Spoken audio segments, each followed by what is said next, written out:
Bonjour.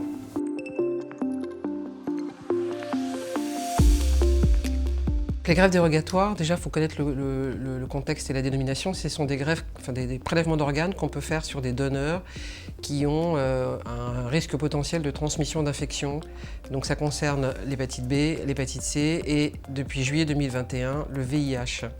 Et donc depuis cet arrêté publié en juillet 2021, on peut prélever des donneurs qui ont une sérologie positive pour le VIH sous certaines conditions et proposer tous les organes à des receveurs eux-mêmes ayant une sérologie VIH positive, informés et consentants, et aussi sous certaines conditions.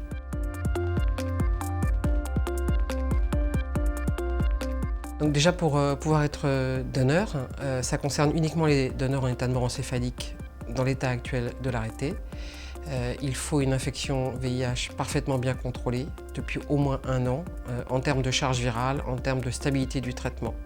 Ensuite, bien sûr, il faut s'être positionné de son vivant en faveur du don d'organes. Pour les receveurs, il faut qu'ils soient eux-mêmes séropositifs pour le VIH, qu'ils aient aussi une infection bien contrôlée en termes de stabilité du traitement et en termes de charge virale. Il faut qu'ils aient été informés et consentants pour être éligibles.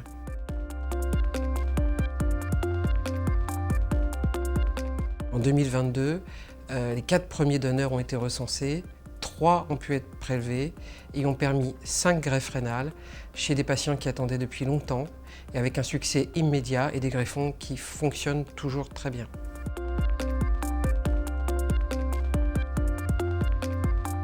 C'est une grande avancée puisque ça permet d'abord à des personnes vivant avec le VIH et qui sont sincèrement donneurs d'organes après leur mort de pouvoir effectivement respecter cette volonté et leur permettre de donner leurs organes.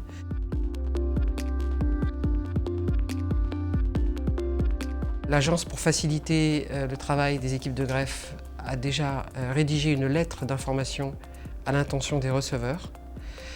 Comme d'ailleurs nous avons aussi rédigé une lettre à l'intention des potentiels donneurs vivants, de manière à fournir un certain nombre d'informations et en particulier sur l'ensemble des résultats de ce type de protocole aux États-Unis ou en Europe qui sont extrêmement positifs avec aucune différence en termes de résultats de la greffe, que le donneur soit séropositif ou ne le soit pas.